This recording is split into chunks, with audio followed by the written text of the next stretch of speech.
Bismillahirrahmanirrahim. Assalamualaikum warahmatullahi wabarakatuh. Alhamdulillahi ala ihsani wa syukru lahu ala taufiqi wa imtinani wa asyhadu an la ilaha illallah wahdahu la syarika lah ta'ziman li sya'ni wa asyhadu anna Muhammadan abduhu wa rasuluhu ad-da'i ila ridwani. Allahumma salli wa sallim ala Muhammadin wa ala alihi wa ashabihi wa ikhwani. Amma ba'd. Allahumma anfa'na bima 'allamtana wa 'allimna ma yanfa'una wa zidna 'ilman ya rabbal alamin. Wa ikhwani fid din, jamaah salat subuh Masjid Baitur Rahman rahimani wa rahimakumullah. Kita memuji dan bersyukur kepada Allah Subhanahu wa taala atas segala limpahan nikmatnya. Kalau bukan karena luasnya rahmat dan kasih sayang Allah Subhanahu wa taala, niscaya tidak akan bisa kita melaksanakan satu sujud pun, wala satu ruku pun. Karena ibadah-ibadah yang kita lakukan itu sejatinya adalah dikarenakan taufik dan hidayah dari Allah Subhanahu wa taala. Maka hal yang pertama kali kita lakukan ketika kita telah diberikan hidayah untuk melaksanakan ketaatan kepada Allah Subhanahu wa taala adalah bersyukur kepadanya. Bersyukur jemaah sekalian, kata Imam Ibnu Qayyim rahimahullah taala dalam kitab beliau Thariqul Hijratain, syukur itu akan terwujud jika ada pada diri kita tiga hal. Yang pertama, kita mengakui bahwasanya nikmat tersebut dari Allah Subhanahu wa taala. Ini namanya syukur dengan hati. Kita mengakui nikmat tersebut berasal dari Allah Subhanahu wa taala. Kemudian yang kedua, kita memuji Allah Subhanahu wa taala dengan lisan kita. Inilah yang disebut dengan alhamdulillah, pujian. Ya. Jadi beda antara pujian dengan syukur. Mengucapkan alhamdulillah itu belum dikatakan bersyukur. Karena alhamdulillah itu adalah ungkapan syukur dengan lisan. Dia hanya satu dari tiga rukun syukur. Ya. Jadi yang pertama tadi, mengakui segala nikmat itu berasal dari Allah Subhanahu wa taala, bukan karena kecerdasan kita, bukan karena kerja keras kita, ya, tapi semuanya berasal dari Allah Subhanahu wa taala. Kemudian yang ketiga, menggunakan nikmat-nikmat tersebut untuk melakukan ketaatan kepada Allah Subhanahu wa taala. Kita memiliki harta ini kita gunakan untuk hal-hal yang berbentuk ketaatan kepada Allah Subhanahu wa taala. Nah, inilah yang dinamakan dengan syukur. Baik. Maka jemaah sekalian, hadirnya kita di pagi hari ini di masjid ini melaksanakan sholat subuh secara berjamaah, ini merupakan di antara nikmat yang patut disyukuri. Kita syukuri dalam hati dengan mengakuinya bahwasanya kita tidak bisa melaksanakan salat subuh kecuali karena izin dan taufik dari Allah. Dan yang kedua, kita mengucapkan alhamdulillah, ya, dengan lisan kita. Kemudian yang ketiga, ya, nikmat-nikmat yang kita punya, baik dari harta, usia, waktu luang dan sebagainya, itu kita manfaatkan untuk meningkatkan ketakwaan dan keimanan kita kepada Allah Subhanahu wa taala. Maka jemaah sekalian, di antara kaidah dalam bab akidah yang diyakini oleh Ahlus Sunnah wal Jamaah bahwasanya al-iman yazidu wa yanqus. Bahwasanya iman itu bisa bertambah dan bisa berkurang. Ini keyakinan Ahlus Sunnah wal Jamaah. Lantas, kalau kita meyakini bahwasanya iman itu bisa bertambah, pertanyaannya adalah bagaimana cara kita menambah keimanan kita kepada Allah Subhanahu wa taala?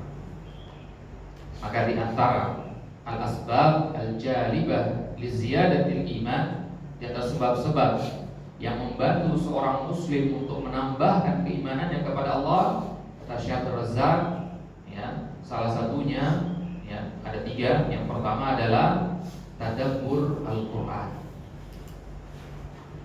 Kemudian yang kedua, tafakkur ayat-ayat kauniyah. Kemudian yang ketiga, giat dalam beramal saleh. 3 hal ini jika dilakukan salah satunya saja, apalagi ketiga-tiganya, akan menambah kadar keimanan seorang hamba. Ini kata Syekh Abdul Razak dalam kitab beliau, risalah singkat beliau tentang bagaimana menambah keimanan. Yang pertama apa? Tadabbur Al-Quran, artinya memahami lafaz Al-Quran dan menggali makna yang dikandung. Itu namanya tadabbur. Ya, tadabbur itu fokus pada lafaz dengan tujuan menggali makna. Karena lafaz itu artinya tulisan, ya. Tulisan di mushaf itu adalah perantara kepada makna yang dikandung oleh Al-Quran. Maka selain kita ngaji gimana cara ngaji yang benar, ngaji gimana cara mengucapin huruf-hurufnya yang benar, kita juga ngaji tafsiran maknanya, ya, biar optimal. Ya, jadi kalau misalkan kita hadir di kajian-kajian tahsin, belajar tajwid, ini bagus. Tapi tambah lagi dengan kajian tafsir. Ya, tafsir itu tujuannya apa? Memahami makna. Itulah tujuan dari Al-Quran diturunkan. Ya, hudan linnas. Al-Quran adalah petunjuk, dan petunjuk tidak akan bisa kita pahami kecuali dengan mentadabbur. Ya. Dan yang kedua tadi apa? Tafakkur. Bedanya tadabbur dengan tafakkur, kalau tadabbur itu adalah ayat-ayat syariah, yaitu Al-Quran. Ya, kalau tafakkur itu ayat-ayat kauniyah. Apa itu ayat-ayat kauniyah? Tanda-tanda kebesaran Allah yang ada di sekitar kita. Ya, kita bertafakkur, kita memikirkan, kita merenungkan alam semesta ini, ya, bagaimana besarnya, bagaimana teraturnya, bagaimana luar biasanya alam semesta ini diatur oleh Allah Subhanahu wa taala, itu yang disebut dengan tafakkur. Jadi ayat Allah itu ada 2, syariah dan kauniyah. Syariah itu yang ada dalam Al-Quran, kauniyah itu yang ada di sekitar kita. Dalam Al-Quran tidak sekali 2 kali Allah Subhanahu wa taala memerintahkan manusia untuk bertafakkur. Afala yanzuruna ilal ibili kaifa khuliqat. Tidakkah mereka melihat kepada bagaimana unta itu diciptakan? Diperintahkan dia tafakkur. Ya, wasiru fil ardi fanzuru. Ya. Berjalanlah ke permukaan bumi dan lihatlah bagaimana keadaan umat-umat terdahulu. Disuruh kita tafakkur. Bagaimana kaum 'Ad, kaum Tsamud, ya, kaum yang luar biasa peradaban dan kebudayaannya, tapi sekarang hanya tinggal nama saja. Ya, kita disuruh tafakkur. Ya, di akhir ayat yang kita dengar, la'allakum tatafakkarun, ya, agar kalian bertafakkur. Nah, ya, kemudian yang ketiga tadi apa? Penyebab bersama iman, beramal saleh. Ya, kita giat melaksanakan sholat, berpuasa, bersedekah dan sebagainya. Ini diantara hal yang bisa menambah keimanan kita kepada Allah Subhanahu wa taala. Nah, karena iman itu jemaah sekalian ketika dia bertambah, ya, itu bisa saking tingginya sampai menembus langit. Tapi ketika dia berkurang, ya, dia bisa turun menghujam jauh ke dasar bumi. Ya, maka yang perlu diperhatikan setiap muslim setiap harinya adalah bagaimana menjaga stabilitas imannya. Tidak boleh berkurang, ya, minimal stabil. Ya, syukur-syukur bisa ditambah. Maka hadirnya kita di majelis-majelis seperti ini jemaah sekalian adalah salah satu bentuk dan upaya kita untuk menambah keimanan kita kepada Allah Subhanahu wa taala. Sebagaimana seorang sahabat Abdullah bin Rawahah berkata kepada sahabat beliau Abu Darda radhiyallahu taala anhu, ya, beliau berkata, dipanggil sahabatnya Abu Darda, wahai Abu Darda, hayya bina nu'min sa'atan. Wahai Abu Darda, kemari, ayo duduk-duduk bersama kami, kita beriman sebentar. Ya, kita beriman sebentar. Maksudnya kita duduk-duduk di majelis ilmu untuk menambah keimanan kita kepada Allah Subhanahu wa taala. Maka hadirnya kita di majelis-majelis ilmu jemaah sekalian, niatkan untuk menambah keimanan kita kepada Allah Subhanahu wa taala. Baik.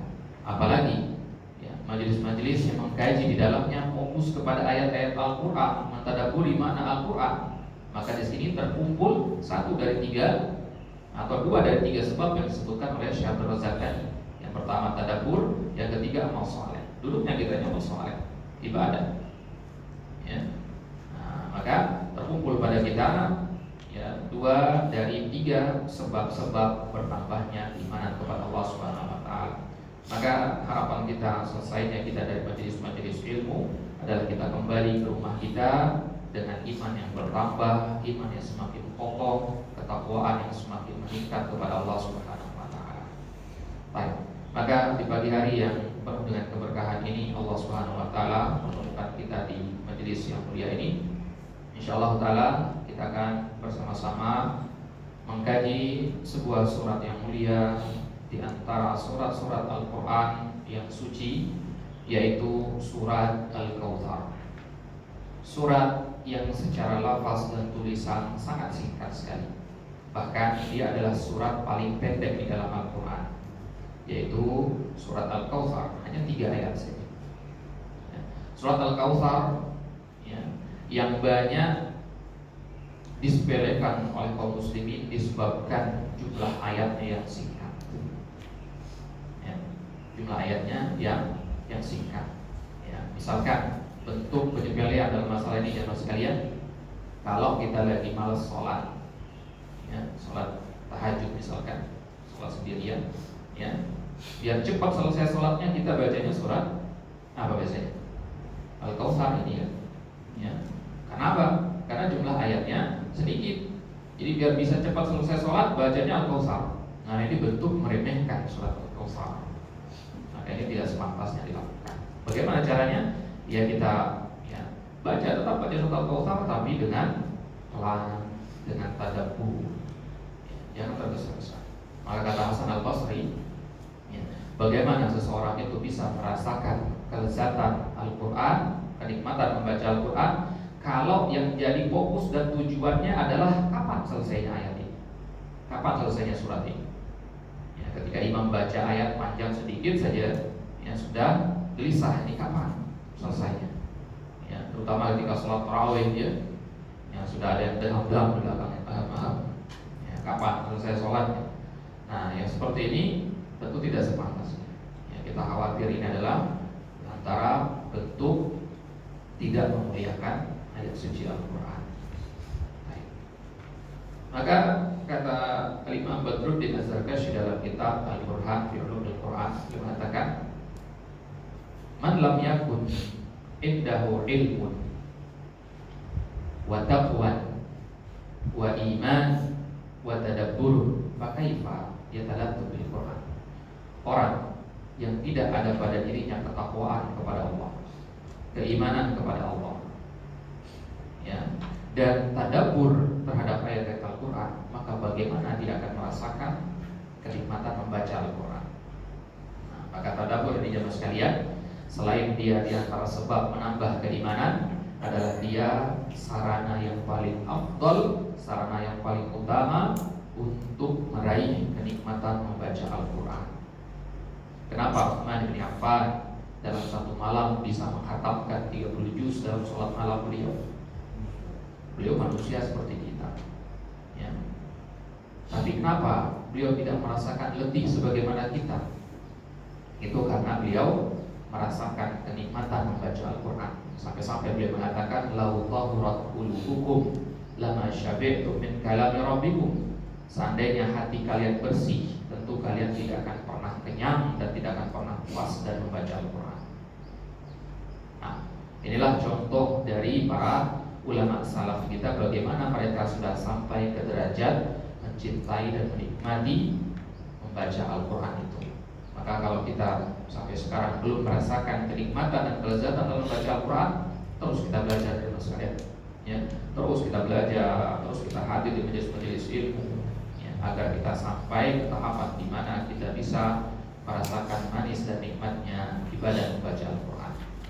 Baik, surat Al-Kautsar ini jemaah sekalian adalah surat yang sangat ringkas, tapi syarat dengan ya kandungan faidah dan makna-makna. Baik, sebelum kita mengkaji penafsiran ayat per ayat, kata per kata dari surat yang mulia ini, terlebih dahulu kita sebagaimana biasa akan berkenalan dengan beberapa maklumat seputar surat Al-Kautsar ini. Beberapa hal yang penting diketahui berkaitan dengan surat Al-Kautsar ini yang kita rangkumkan dari beberapa kitab tafsir para ulama. Baik, yang pertama adalah nama surat. Ya, apa nama suratnya? Dan ya, sebagaimana yang sudah kita jelaskan, surat-surat Al-Quran itu kadang memiliki lebih dari satu nama. Penting kita tahu nama lainnya. Kalau selama ini kita kenal surat Al-Kautsar itu dengan nama surat Al-Kautsar, ya, maka tidak cukup. Kita harus tahu nama-nama yang lain juga. Kenapa? Karena dalam kitab-kitab para ulama disebutkan, ya, Nabi membaca surat ini dengan nama yang asing. Kita cari di Al-Quran nggak ada nama surat seperti itu. Ternyata itu nama lain dari surat yang kita kenal. Gitu. Ya. Nabi membaca surat, ya, Al-Muqashqishatain, ya, ketika salat qabliyah fajar. Kita cari di daftar isi Al-Quran nggak ada surat Al-Muqashqishatain. Nah, ternyata Al-Muqashqishatain nama lain dari surat Al-Kafirun dan surat Al-Ikhlas. Nah, jadi penting kita mengetahui nama-nama dari surat-surat Al-Quran. Kemudian yang kedua, urutan turunnya. Urutan turun ini penting juga untuk kita ketahui agar kita bisa melihat korelasi dan munasabah antara surat sebelum dan surat setelahnya. Jadi ya, urutan surat-surat yang ada dalam Al-Quran itu tidak sembarangan diletakkan begitu. Ya, ada hikmah di belakangnya. Ya, ilmu dari antara ilmu-ilmu Al-Quran, ya, cabang dari ilmu tafsir ada namanya ilmu munasabat. Ilmu munasabat itu ilmu mempelajari korelasi antara ayat per ayat dan surat per surat. Kenapa setelah Al-Fatihah itu surat Al-Baqarah? Ya, kenapa surat Al-Fatihah itu di awal? Ya, kenapa surat An-Nas itu di akhir? Ya, jadi ada alasan. Ya, kenapa surat-surat itu diurutkan sedemikian rupa. Kemudian yang ketiga, penting kita mengetahui jenis dari surat. Ya, untuk bisa mengetahui karakteristik sebuah surat, kita harus tahu jenisnya. Ya, jenis surat ini maksudnya statusnya, apakah dia makkiyah atau madaniyah. Kemudian yang keempat, penting kita mengetahui seputar sababun nuzulnya atau sebabun nuzulnya, ya, sebab turunnya ayat-ayat Al-Quran. Ya, tidak boleh kita menafsirkan sebuah ayat tanpa mempelajari sebabun nuzulnya. Ini kaidah dalam ilmu tafsir. Kalau ayat tersebut memiliki sababun nuzul, maka tidak boleh kita menafsirkan dan menggali maknanya sebelum kita mengetahui apa sebabun nuzulnya. Ya, jadi ya, pemahaman yang optimal itu hanya bisa kita dapati kalau kita mempelajari sababun nuzulnya. Ya, banyak golongan-golongan firqah-firqah yang tersesat dari jalan yang benar dikarenakan apa? Dikarenakan mereka menafsirkan Al-Quran dengan hawa nafsu. Kapan seorang dikatakan menafsirkan Al-Quran dengan hawa nafsu? Kalau dia buka mushaf langsung baca ayatnya langsung tafsirkan, tidak rujuk ke kitab-kitab tafsir. Ya, kalau kita rujuk ke kitab-kitab tafsir, kita akan tahu situ ada sababun nuzulnya, ada gharibul mufradatnya, ada banyak hal yang bisa kita ketahui. Ya, maka tidak boleh kita menafsirkan Al-Quran dari diri sendiri di zaman sekarang ini. Ya, karena kitab-kitab para ulama sudah banyak yang menafsirkan Al-Quran. Ya, dan penafsiran yang paling baik adalah penafsirannya para sahabat. Ya, karena mereka yang menyaksikan turunnya Al-Quran. Kemudian yang kelima yang harus kita ketahui seputar surat Al-Kautsar adalah apa maudu'nya, apa tema dari surat Al-Kautsar ini. Setiap surat itu punya tema pokok, yang pembahasan intinya apa. Gitu. Jadi kalau ada yang bertanya kepada kita, surat Al-Fatihah itu intinya apa? Surat Al-Baqarah itu intinya apa? Ya, banyak hal di situ, tapi pembahasan yang paling prioritas, paling penting, paling sering diulang-ulang pada surat itu poinnya mana? Gitu. Baik. Ini dia ya, 5 hal yang akan kita pelajari sebelum kita masuk ke penafsirannya. Baik, kita mulai yang pertama, nama suratnya. Baik. Nama surat Al-Kautsar ini hanya ada 2 saja. Yang pertama itu Al-Kautsar itu sendiri. Al-Kautsar itu sendiri artinya adalah telaga Kautsar. Ya, jadi nama dari telaganya Nabi SAW. Nanti kita akan sebutkan ya, perbedaan pendapat apa yang masuk dengan Al-Kautsar. Tapi kita ambil satu pendapat jumhur, Al-Kautsar adalah nama telaga Nabi SAW. Ya, jadi di akhirat nanti Nabi memiliki ya, telaga yang diberi nama dengan telaga Al-Kautsar. Kemudian nama lain dari surat ini adalah surat An-Nahr. An-Nahr itu sendiri artinya penyembelihan. Karena di akhir ayat ya, atau di ayat yang kedua dikatakan fasholli li rabbika wanhar. Wanhar, sembelihlah. Ya, penyembelihan di sini maksudnya penyembelihan hewan kurban ketika hari raya Idul Adha. Baik. Jadi kalau ada orang mengatakan baca surat An-Nahr, nah ini maksudnya surat Al-Kautsar. Gitu ya. Yang dimaksud dengan surat An-Nahr adalah surat Al-Kautsar. Baik.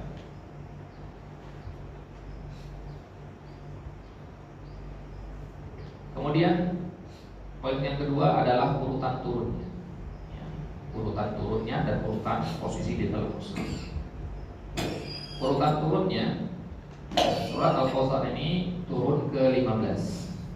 Ya, dia turun setelah surat Al-Adiyat dan sebelum surat At-Takatsur. Ya. Surat Al-Adiyat itu tentang apa yang saya?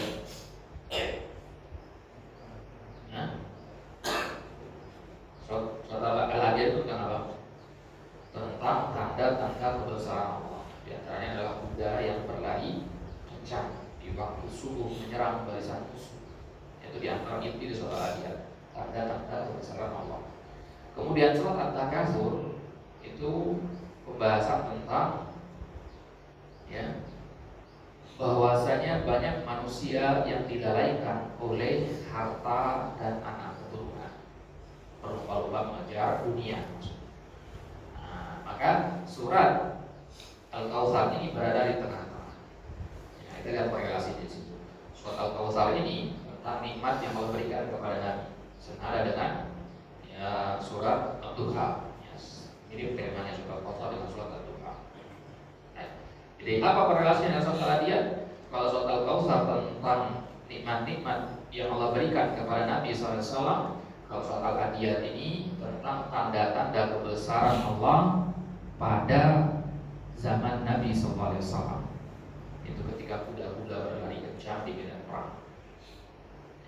Kemudian apa korelasi dengan surat setelahnya, itu surat At-Takatsur? Itu celaan bagi orang-orang yang terlalu terlena dalam memperbanyak harta dan keturunannya. Memang di antara tanda kebesaran Allah adalah Allah berikan kalian rezeki yang banyak, Allah bukakan pintu-pintu rezeki. Tapi ingat ya, bahwasanya tidak boleh kita terlena dalam mencari rezeki tersebut, yang fokus kita hanya pada urusan dunia saja. Itu inti dari surat At-Takatsur. Jadi surat Al-Kautsar ini ya, itu adalah hiburan sebenarnya bagi Nabi SAW. Ya, hiburan bagi Nabi SAW. Di dalamnya ada kalimat-kalimat yang menyejukkan hati Nabi SAW. Nah, ini surat Al-Kautsar ini adalah pembelaan Allah kepada Nabi. Kenapa kita katakan pembelaan Allah kepada Nabi? Jadi kita akan lihat di surat Al-Kautsar. Jadi dia turunnya ke-15. Kemudian kalau di mushaf urutannya ke 108 dari total 114 surat. Nah, kalau surat Al-Kafirun kemarin 109. Nah, surat Al-Kautsarnya 108. Pekan selanjutnya insya Allah nanti kita bahas ya, surat selanjutnya 100 surat ke 107. Baik. Nah, ini dari sisi urutan turun. Kemudian dari sisi jenis suratnya bagaimana? Ya, jenis suratnya dia ada dua pendapat dalam masalah. Yang pertama, ada yang mengatakan surat ini surat Makkiyah, dan ini adalah pendapat yang paling rajih. Insyaallah ini dipegang oleh para jumhur ulama berpegang dengan pendapat ini. Kemudian ada juga pendapat yang mengatakan ya, surat Al-Kautsar ini adalah surat Madaniyah. Nah, yang mengatakan surat ini surat Makkiyah adalah jumhur ahli tafsir, situ juga termasuk Ibnu Abbas. Abbas, seorang ahli tafsir dari kalangan sahabat yang dijadikan rujukan oleh para sahabat dalam menafsirkan Al-Quran. Beliau mengatakan surat Al-Kautsar ini surat Makkiyah. Kemudian yang mengatakan surat ini surat Madaniyah adalah Al-Hasan. Al-Hasan itu maksudnya Hasan Al-Basri. Kemudian ada Ikrimah, kemudian ada Qatadah dari kalangan tabi'in. Ya, bahkan ada pendapat yang ketiga mengatakan surat Al-Kautsar ini turunnya dua kali. Sekali turun di Mekah, sekali turun di Madinah. Sebelum dan setelah di kira. Ya, tapi pendapat ini dilemahkan oleh sebagian ulama. Baik. Jadi kalau ada pertanyaan kepada kita, surat Al-Kautsar ini Makkiyah atau Madaniyah, maka kita jawab apa? Makkiyah. Nah, baik. Kemudian setelah kita tahu nama surat, urutan turunnya, jadi suratnya sekarang ke sebab nuzulnya. Ya, sebab turunnya surat Al-Kautsar ini. Bagaimana pernah kita sampaikan bahwasanya surat-surat Al-Quran itu ada yang memiliki sebab, ada yang tidak memiliki sebab. Ya, surat-surat Al-Quran yang memiliki sebab, maksudnya ada latar belakang peristiwa tertentu yang memicu turunnya ayat tersebut. Jadi Al-Quran itu nggak turun sekaligus 30 juz, ya, bertahap-tahap ya. Ya. Kadang dalam satu hari itu 2-3 ayat. Ya. Kadang dalam satu hari itu tidak ada turun sama sekali. Bahkan pernah Nabi sampai berbulan-bulan tidak ada satupun ayat yang turun. Ya. Nah, jadi turunnya itu sesuai dengan peristiwa yang terjadi. Misalkan peristiwa perang Badar, turun beberapa ayat dari surat ya, Taubah.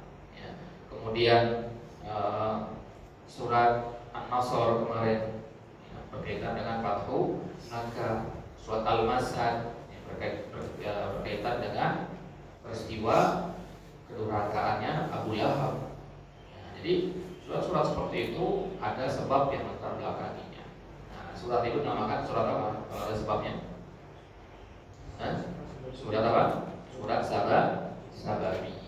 Nah, tapi kalau nggak ada sebabnya, misal surat Al-Fatihah. Surat Al-Fatihah itu turun sekonyong-konyong saja, tiba-tiba dia turun tanpa ada peristiwa yang latar belakanginya. Itu pendapat yang rajin. Nah, maka yang seperti ini namanya surat apa? Yang ada sebabnya namanya surat Sababi. Kalau nggak ada sebabnya namanya apa? Surat itulah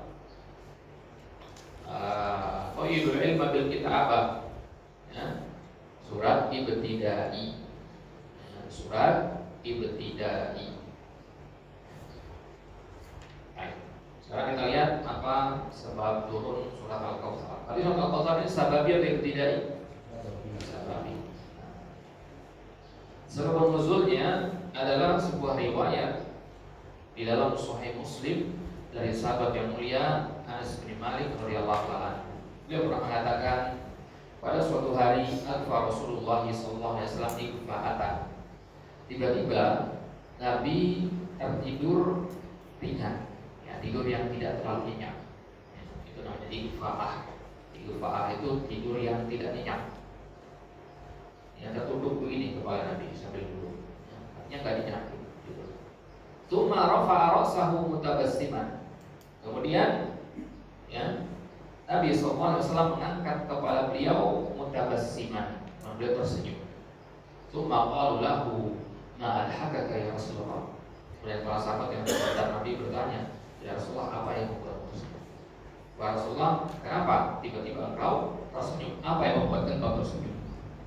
Nah, maka kata Nabi SAW, innahu unzila alayyal ana anifa suratun. Sesungguhnya telah turun kepadaku barusan saja suratun, sebuah surat.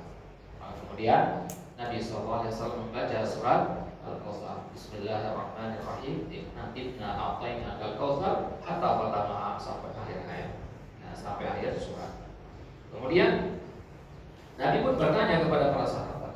Ya, pertanyaan ini tentu bukan karena Nabi tidak tahu, tapi ini metode pengajaran Nabi kepada para sahabat. Nabi sudah tahu jawabannya, tapi Nabi bertanya.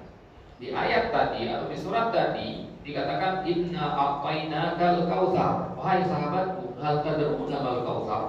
Tahukah kalian apa itu al-kautsar? Wa qalu Allah wa rasuluhu a'lam. Maka kata para sahabat, Allah dan Rasulnya yang lebih mengetahui. Ya, Allah dan Rasulnya yang lebih mengetahui. Baik. Maka kemudian Nabi pun menjelaskan, ini namanya tafsirul Quran bis sunnah. Ya, ini namanya tafsir Al-Quran dengan sunnah. Jadi Nabi sebutkan ayatnya, kemudian Nabi yang tafsirkan sendiri. Dan ini adalah jenis tafsir yang paling afdal, karena Nabi sendiri yang menafsirkan, tidak mungkin keliru. Ya. Baik. Jadi apa yang dimaksud dengan Al-Kautsar? Nabi menjawab, huwa nahrun. Al-Kautsar adalah sebuah sungai. Aqanihi Rabbi, ya, sebuah sungai, dan mengatakan sebuah telaga. Ya, Aqanihi Rabbi azza wa jalla, yang Allah berikan kepadaku fil jannah, di dalam surga. Alaihi khairun katsirun, di telaga tersebut atau di sungai tersebut ada kebaikan yang banyak sekali. Taribu alaihi ummati, ya, umatku nanti akan mendatangi telaga tersebut yaumal qiyamah, pada hari kiamat. Jadi kita semua, kita mohon kepada Allah Subhanahu wa taala agar bisa, ya, dan berhak, ya, mengunjungi dan mendatangi telaga Nabi SAW pada hari kiamat nanti. Ya. Karena apa? Karena hanya orang-orang yang tercela saja yang diusir dari telaga Nabi SAW. Ya, nanti kita akan bahas siapa saja orang-orang yang diusir dari telaga Nabi. Nah, jadi pada hari kiamat nanti umat Muhammad akan mendatangi telaga Nabi. Aniyatuhu adadu kawakibis sama, dan jumlah gelas yang ada di sekitar sungai dan telaga ini. Jadi di pinggirnya itu ada, ya, bejana-bejana, ada gelas-gelas untuk minum dari telaga tadi. Ya, jumlah gelasnya adalah sejumlah kawakibis sama, sejumlah bintang di langit, banyak sekali. Nah, maka semoga kita termasuk salah satu dari yang berhak minum dari telaga Nabi SAW. Di antara keutamaan meminum air dari, ya, telaga Nabi SAW adalah orang tersebut tidak akan merasakan dahaga selama-lamanya. Ya. Baik, itu tanda sebuah kebaikan berarti, ya. Ya, kalau sudah, ya, di hari kiamat kita, ya, diberikan kesempatan untuk minum dari telaga Nabi, maka ini sebuah tanda yang baik, awalan yang baik. Yuhtalajul abdu minhum. Ya, kemudian ketika umatku sudah berkumpul minum dari telaga tersebut, Nabi ada di situ. Nabi sudah lebih dulu ada di situ. Dalam riwayat yang lain Nabi mengatakan, ya, sungguhnya aku nanti akan mendahului kalian ke telaga. Nabi ada di telaga, sudah ada di telaga itu, membagikan air-air tersebut kepada umatnya. Maka tetapi ketika sedang membagikan air, ada sekelompok orang yang diusir oleh malaikat. Ya. Fa'aqulu ya Rabbi innahu min ummati. Kemudian Nabi mengatakan, ya Allah, mereka itu umatku, kenapa diusir? Kata para ulama, kenapa Nabi tahu kalau itu umatnya? Kelihatan dari tanda wudunya, ya, di anggota badan yang dibasuh ketika wudu, di tangan, di wajahnya, itu bercahaya, ya, artinya dia adalah umat Nabi SAW. Ada juga yang mengatakan, kenapa Nabi tahu kalau itu adalah umatnya? Karena mereka adalah orang-orang yang dulu pernah masuk Islam di hadapan Nabi SAW. Kemudian ketika Nabi wafat, mereka murtad. Fayuqalu li, maka kemudian malaikat pun berkata kepadaku, innaka la tadri ma ahdatsu ba'dak. Ya, sesungguhnya engkau, wahai Muhammad, tidak tahu, ya, apa yang telah mereka perbuat sepeninggal. Apa mereka perbuat? Di hadis yang lain disebutkan kalau mereka itu telah mengacak-acak ajaran Nabi SAW dengan menambah dan menguranginya. Dengan kata lain, berbuat bid'ah. Karena bid'ah itu bisa penambahan dalam ibadah atau pengurangan atau perubahan, ya, diacak-acak syariat Nabi SAW. Maka kata Nabi, suhkan liman baddala dini ba'di, ya, celaka bagi orang yang merubah agamaku sepeninggalku. Ya. Nah, ini ancaman bagi para pelaku bid'ah. Ya. Para pelaku bid'ah itu, ya, konsekuensinya adalah dia diusir dari telaga Nabi SAW. Maka, ya, para ulama menyebutkan, di antaranya Imam Ibnu Qayyim menyebutkan ada 3 golongan orang yang akan diusir dari telaga Nabi SAW nanti. Yang pertama, ya, orang yang munafik, orang yang menyembunyikan, ya, kekufurannya, menampakkan keimanannya. Orang munafik ini akan diusir dari telaga Nabi SAW. Nah, kemudian yang kedua, orang yang masuk Islam di zaman Nabi SAW, kemudian dia murtad, ya, ketika Nabi wafat. Ini banyak sekali zaman sekarang. Ketika Nabi wafat, orang-orang yang belum kokoh imannya, yang baru-baru masuk Islam di Fathu Makkah. Ya, Fathu Makkah itu kan jarak dari wafat Nabi hanya sekitar berapa tahun? 3 tahunan, ya. Ya. Jaraknya singkat, ya. Ya, ketika Fathu Makkah itu kan berbondong-bondong orang masuk Islam, sebagaimana kita bahas surat Nasr kemarin. Orang masuk Islam berbondong-bondong. Nah, dari banyaknya orang yang masuk Islam tersebut, ada juga banyak dari mereka yang murtad ketika mendengar berita wafatnya Nabi SAW. Ya, itulah yang diperangi oleh Abu Bakar kemudian. Hal yang pertama kali dilakukan oleh Abu Bakar ketika menjadi khalifah adalah mengangkat senjata melawan orang-orang yang murtad dan enggan membayar zakat. Mereka tetap sholat, ya. Ada yang tetap sholat, tetap datang ke masjid, tapi justru bayar zakat nggak mau. Nah, mereka yang diperangi oleh Abu Bakar yang dikenal dengan nama perang Riddah, ya. Perang Riddah. Ya. Baik, itu yang kedua, golongan yang akan diusir dari telaga Nabi SAW. Kemudian yang ketiga, pelaku maksiat dan dosa besar. Ya, pelaku maksiat dan dosa besar itu akan diusir dari telaga Nabi SAW.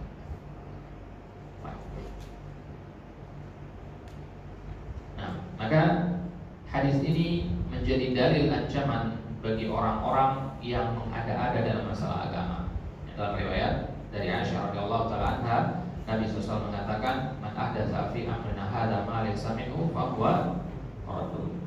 Barang siapa yang membuat sesuatu yang baru dalam masalah agama ini, maka itu adalah sesuatu yang tertolak.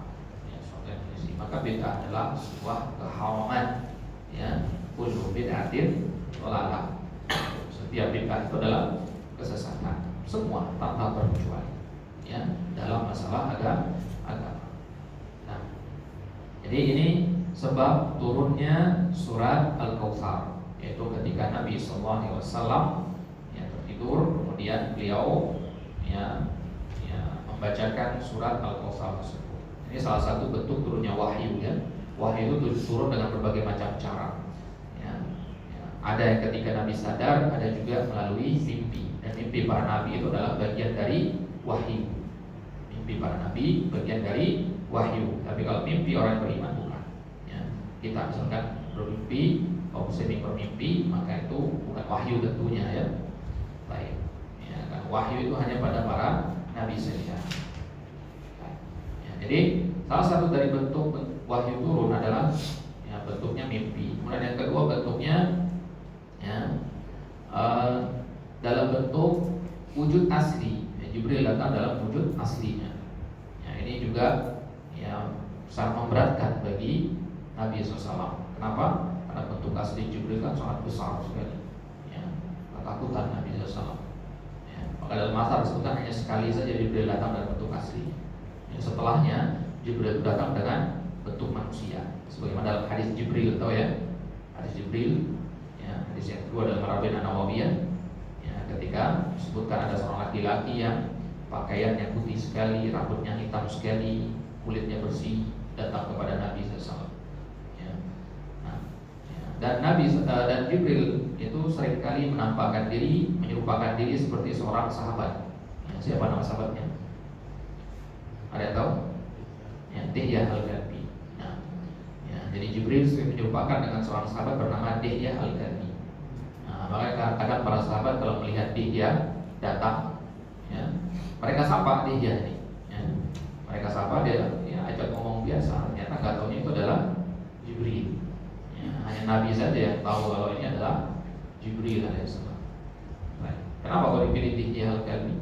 Ya, karena fisik beliau ya sangat tampan sekali. Di Al-Kalbi ini fisiknya sangat bagus sekali, proporsional. Baik. Nah, kemudian ya setelah kita tahu sababun nuzulnya, ya selanjutnya adalah ya tema suratnya.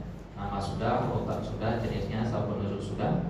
Ya, ada satu lagi sababun nuzul yang belum kita sebutkan, yaitu pada suatu ketika Nabi SAW masuk ke Masjidil Haram, komplek Ka'bah. Kemudian ya di depan pintu ke arah Ka'bah itu kan dikelilingi pagar gitu ya. Sebelum mau masuk ya, Nabi ketemu dengan seorang tokoh Quraisy yang bernama Wa'il. Ya. Wa'il ini adalah orang yang membenci Nabi. Ya, ngobrol sama Nabi di situ. Ngobrol sama Nabi. Kemudian Nabi ya pulang. Ya, si Wa'il ini lanjut masuk ke dekat Ka'bah. Di dekat Ka'bah sudah ada orang-orang Quraisy di situ.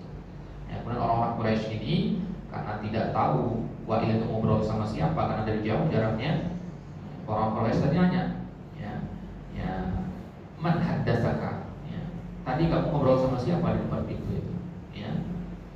Maka si Wa'il ini sambil meremehkan mengatakan, dah nggak penting, itu orang yang abtar, ya, orang yang abtar. Abtar itu artinya orang yang terputus darinya keturunannya. Dia punya anak, tapi anaknya meninggal semua. Jadi nggak melanjutkan nasabnya dia. Dan anak Nabi yang laki-laki itu wafat di usia masih kecil. Waktu itu hanya beberapa hari setelah wafatnya putra beliau Abdullah. Dari putra beliau kan ada Al-Qasim, ya, ada Ibrahim, ada Abdullah. Nah, ya, ketiga-tiganya wafat di usia masih kecil sekali. Ya, belum beranjak balik. Ya, laki-laki semua ya. Kalau yang perempuan hidup semua ya, masuk Islam semua, yang 4 orang. Nah, dan anak-anak beliau itu semuanya berasal dari Khadijah. Ya, berasal dari istri pertama beliau Khadijah, ya, kecuali Ibrahim itu dari Maria Al-Qibtiyah. Nah, jadi putra-putra beliau wafat, ya, nah, wafat ya, ketika masih kecil. Nah, maka si Wa'il mengatakan bahwa Muhammad itu abtar, ya, terputus kebaikannya. Ya, artinya apa? Artinya nanti kalau Muhammad ini meninggal, nggak akan ada lagi yang mengingat dia. Kenapa? Karena nggak ada keturunan yang melanjutkan membawa nama dia. Gitu. Ya. Nah, tapi nyatanya apa? 24 jam kita mendengar nama Nabi SAW disebutkan di masjid-masjid kaum muslimin, tidak henti-hentinya orang-orang berselawat dan sebagainya. Ya. Nah, itu adalah bentuk kabar gembira yang Allah segerakan kepada Nabi SAW. Ya. Di antara nikmat yang Allah berikan kepada Nabi adalah Allah jadikan, ya, nanti di tafsir surat Ad-Duha yang akan dijelaskan, Allah jadikan nama Nabi bergandengan dengan nama Allah di dalam lafaz azan. Jadi di antara bentuk kemuliaan Allah kepada Nabi kita SAW. Baik, apa tema dari surat ini jamaah sekalian? Inti pokok dari surat ini ada 2 yang bisa kita ambil. Yang pertama adalah bersyukur akan nikmat Allah itu dengan hati, ucapan, dan amalan. Bersyukur itu tidak cukup dengan hati saja, atau dengan ucapan saja, atau dengan amalan saja, tapi harus ketiga-tiganya. Dengan hati bagaimana? Mengakui nikmat itu dari Allah. Yang kedua, dengan ucapan bagaimana? Mengucap Alhamdulillah. Dengan amalan bagaimana? Ya, kita gunakan ya, nikmat itu untuk melakukan ketaatan kepada Allah. Nah, ya, barulah kita dikatakan telah bersyukur. Baik. Maka langkah bagaimana untuk bisa mulai bersyukur dalam sekalian? Ya, mulailah mensyukuri hal-hal yang kecil.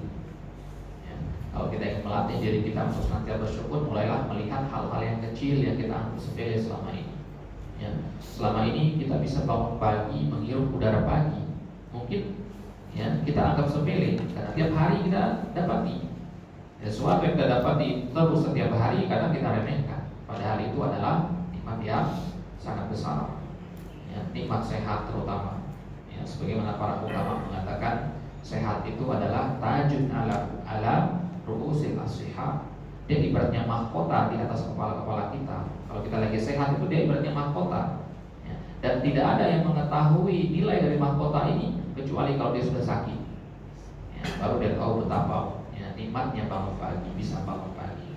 Betapa nikmatnya ya, bisa jalan ke masjid. Betapa nikmatnya bisa sholat, bisa puasa dan sebagainya, bisa membaca Al-Quran. Karena banyak ada saudara-saudara kita yang tidak mendapatkan nikmat-nikmat tersebut.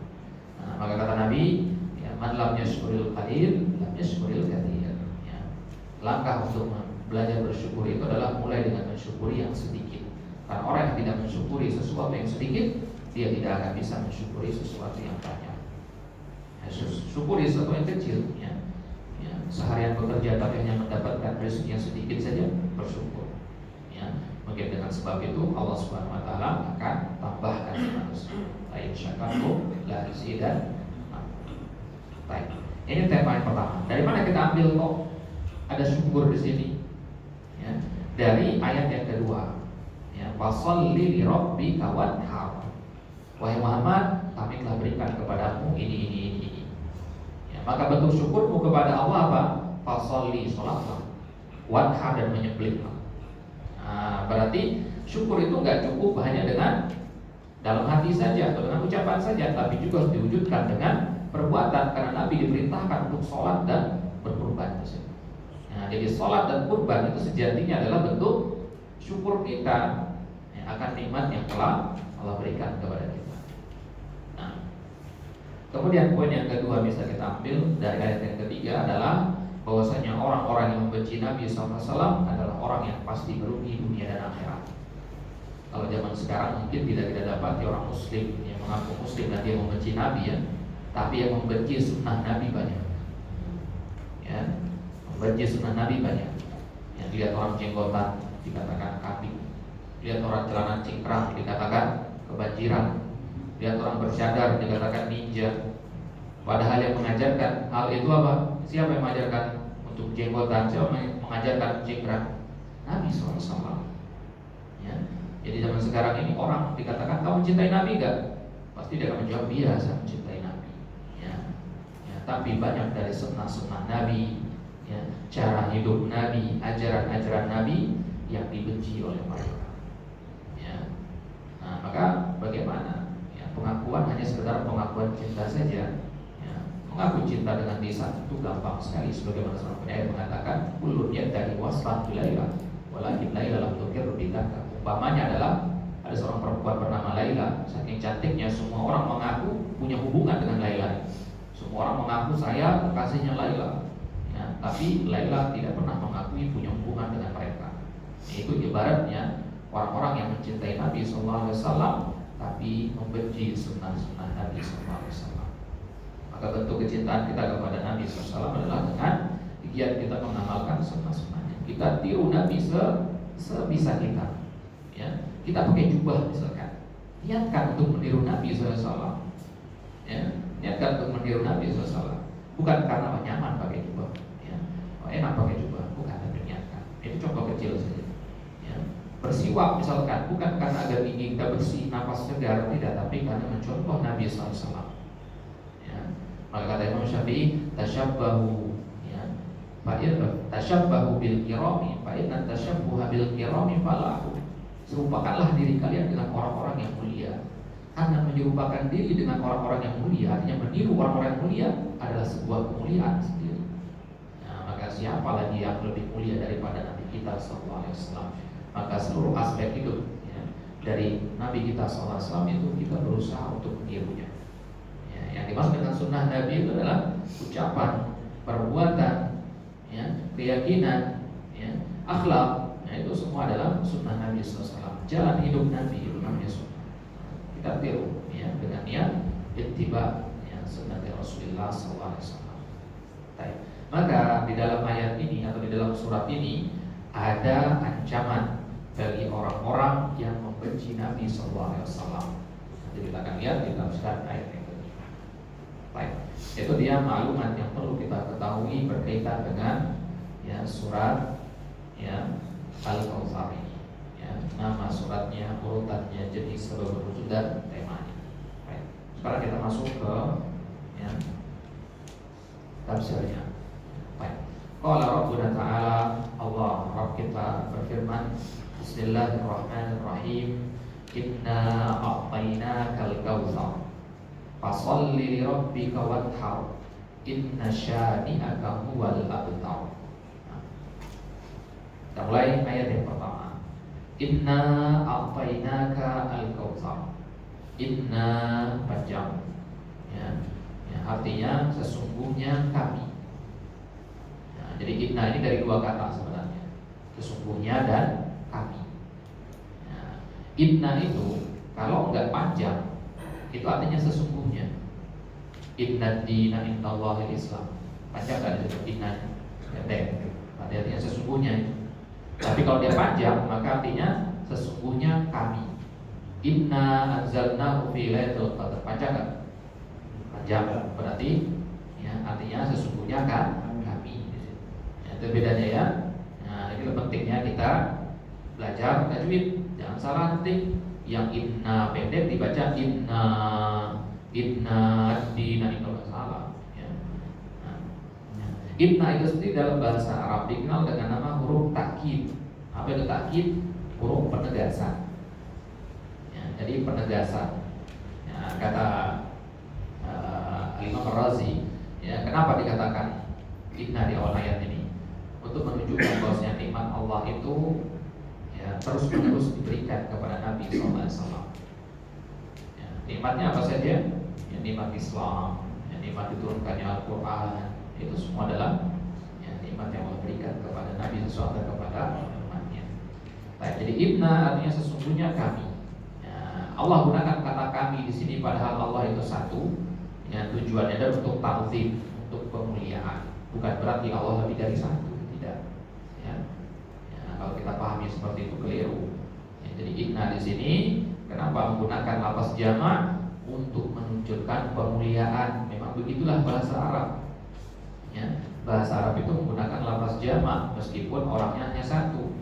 Ya, di lafaz salam kita katakan assalamualaikum. Kata kum itu sebenarnya kalian artinya. Tapi kalau kita ucapkan salam ke satu orang, assalamualaikum enggak?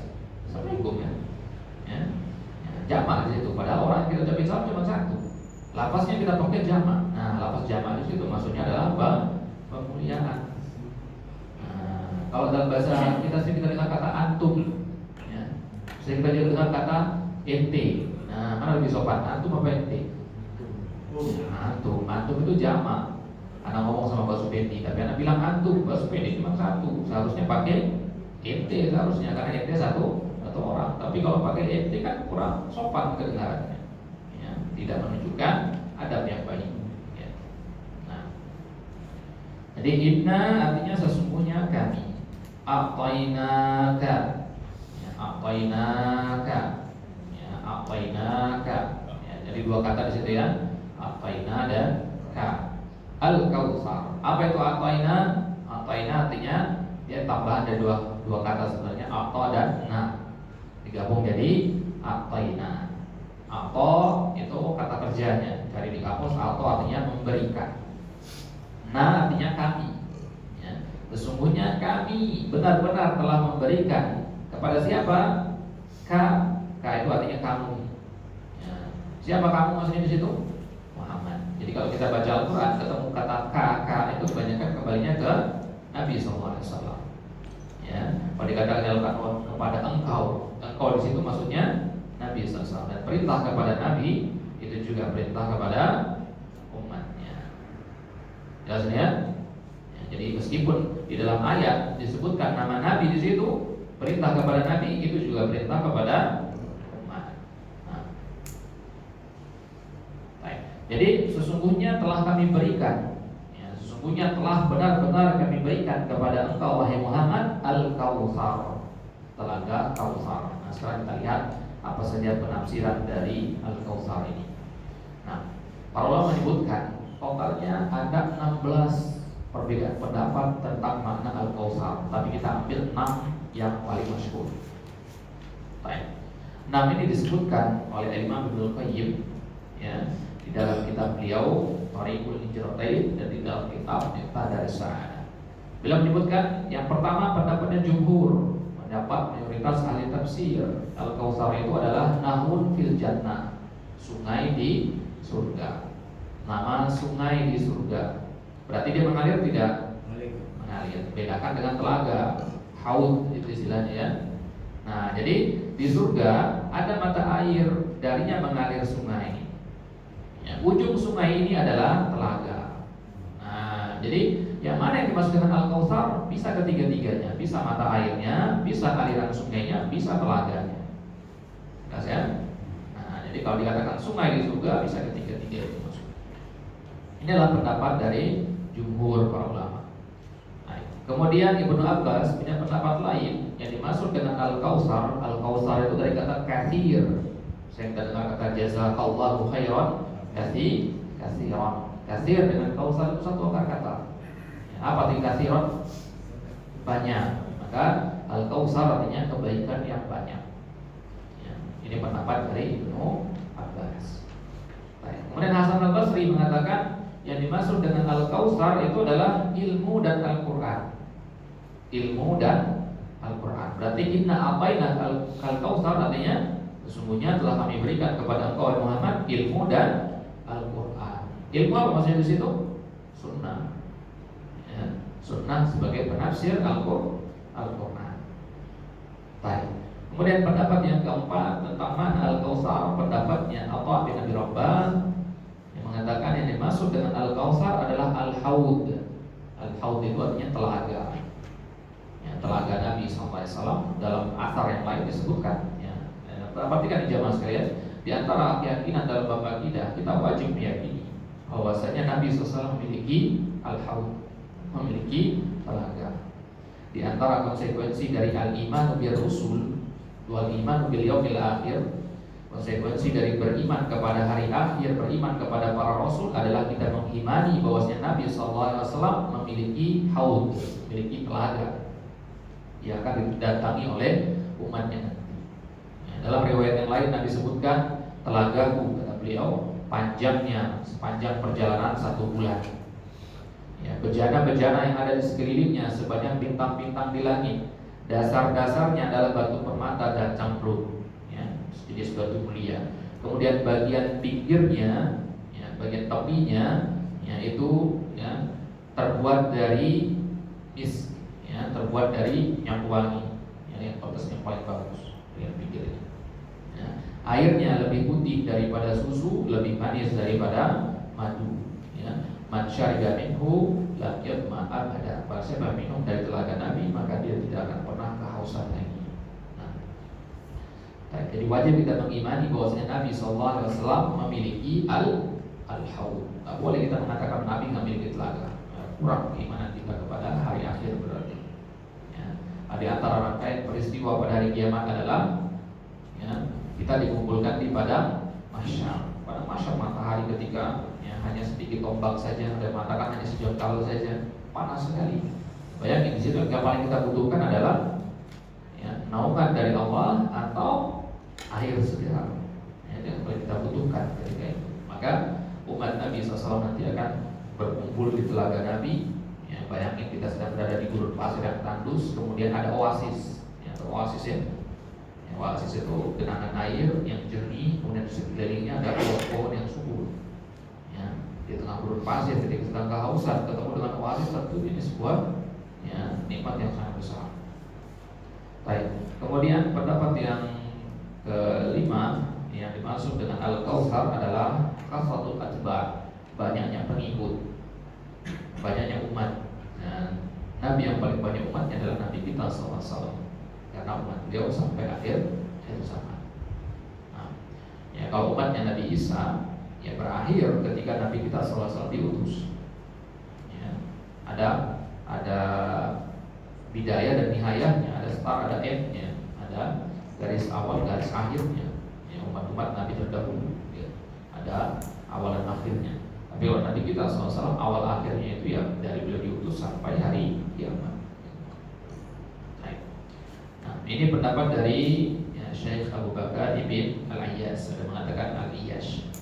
Baik, kemudian pendapat yang keenam, pendapat Ikrimah, yang dimaksud dengan Al-Kautsar adalah an-nubuwah, yaitu kenabian. Jadi sungguhnya telah kami berikan kepada engkau kenabian, nantinya telah kami angkat engkau menjadi seorang nabi. Ini adalah nikmat yang patut engkau syukuri, karena kalau tidak tentu engkau masih berada dalam kejahilan. Baik. Jumhur yang mengatakan Al-Kautsar adalah nama sungai di surga, ya, mereka berdalil dengan sebuah dalil dari Anas bin Malik dari Nabi SAW. Ya, disebutkan di situ, bainama ana asiru fil jannah. Ketika Nabi SAW Isra Mi'raj, ketika beliau Mi'raj, ya, beliau dibawa oleh malaikat keliling ke surga dan neraka. Maka ketika Nabi SAW melewati surga, idza binahrin, Nabi melewati sebuah sungai. Hafadahu kibabud durril mujawwaf, ya, bagian pinggirnya itu sangat indah sekali. Ya, qultu ma hadza Jibril. Ya, kemudian Nabi bertanya kepada Jibril yang menemani beliau, ma hadza Jibril, semua apa yang indah sekali. Maka, ya, Jibril mengatakan hadzal kautsar, inilah al-kautsar alladzi a'taka rabbuka azza wa jalla, yang akan Rabb memberikan kepada engkau. Ya, fa'idha tinuhu au tinuhu bisbul adfar, ya, tanahnya saja, ya, bagian pinggirnya itu maksudnya terbuat dari bis, dari minyak wangi. Baik. Kemudian tadi pendapat yang kedua, pendapatnya Ibnu Abbas mengatakan bahwasanya yang dimaksud dengan Al-Kautsar adalah kebaikan yang banyak. Dalilnya apa?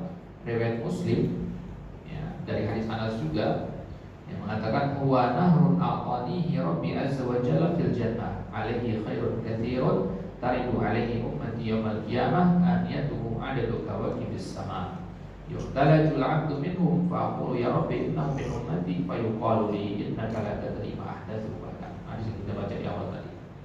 Itu ya, ketika Nabi mengatakan bahwasanya ya, Al-Kautsar itu di dalamnya ada kebaikan yang banyak.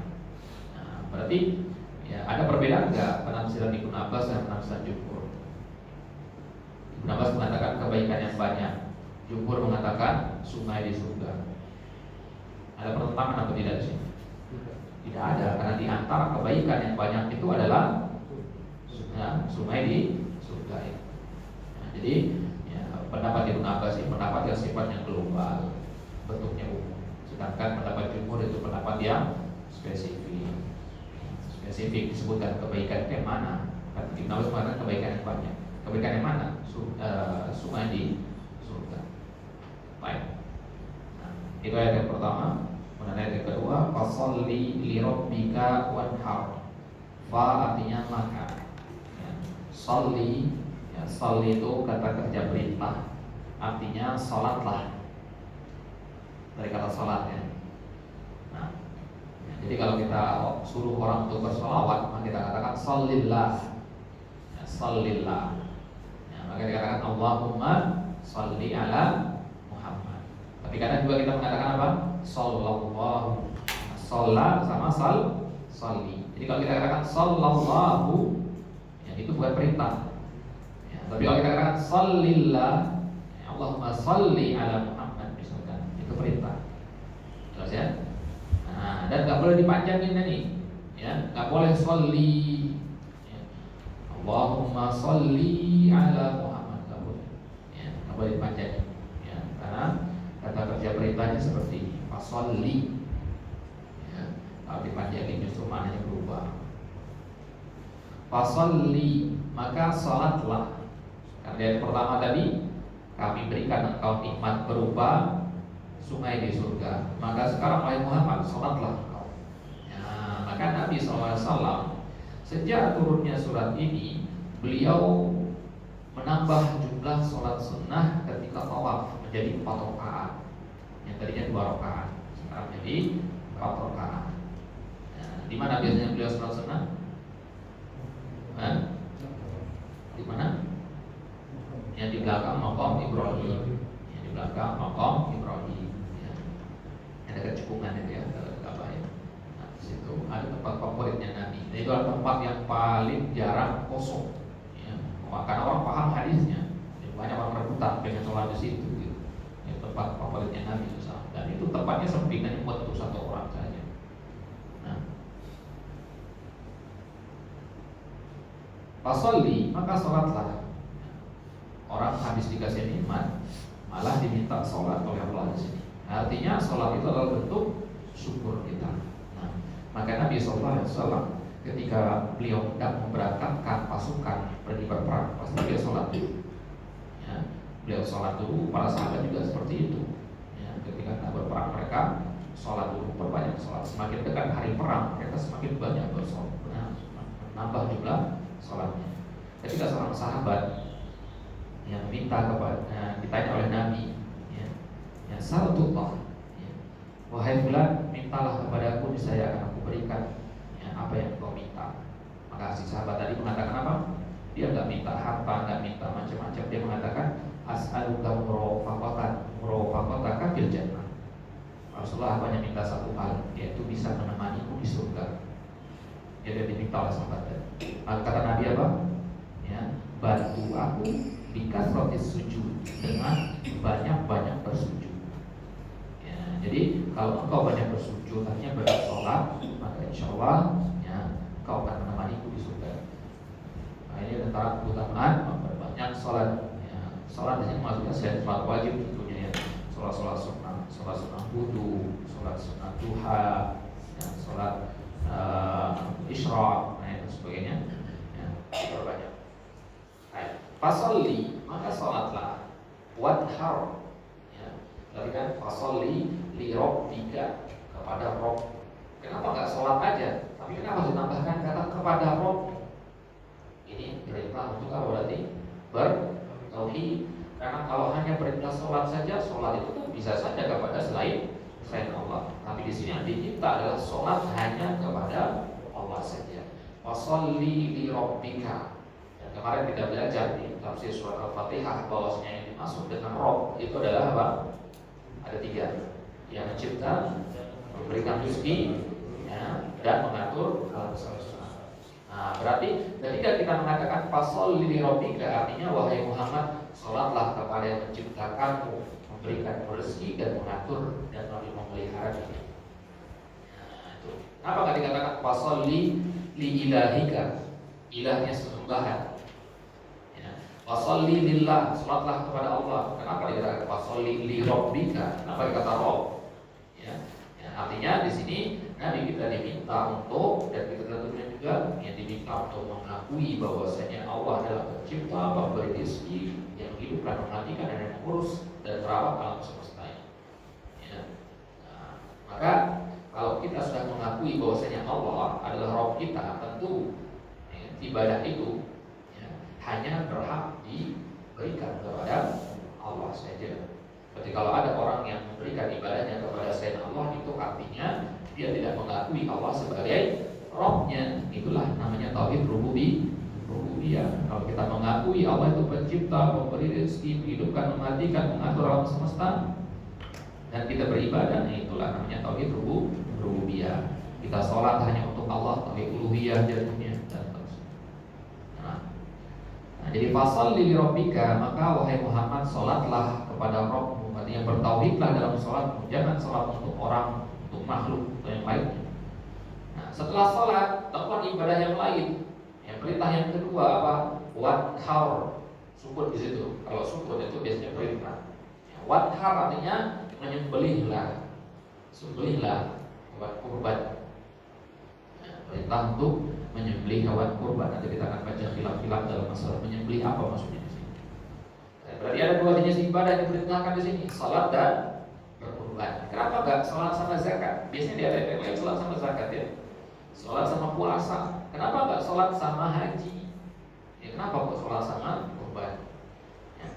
Nah, di dalam tafsir Sa'di disebutkan, ya, beliau mengatakan di situ bahwasanya kenapa 2 ibadah yang agung ini disebutkan? Karena kedua-duanya adalah jenis taqarrub, bentuk pendekatan kepada Allah yang paling agung. Ya. Salat itu adalah taqarrub kepada Allah dengan hati dan perbuatan badan. Itu salat. Kemudian menyembelih itu adalah taqarrub kepada Allah dengan hal yang paling manusia sukai.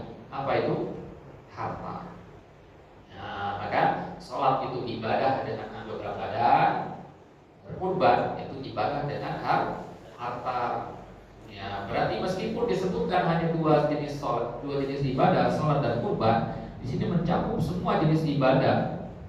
Puasa, ya, itu ibadah apa dia? Anggota badan apa harta? Ya, anggota badan. Karena definisi di puasa adalah imsak, ya, menahan diri. Nah, badan kita dari konsumsi hal-hal berlebihan. Maka berarti puasa masuk ke dalam penyebutan ayat ini. Masuk kemana dia? Masuk ke fasholli. Jadi meskipun hanya sholat yang disebutkan, ibadah-ibadah lain yang semisal dengan sholat juga masuk ke sini. Ini namanya qiyas. Ya.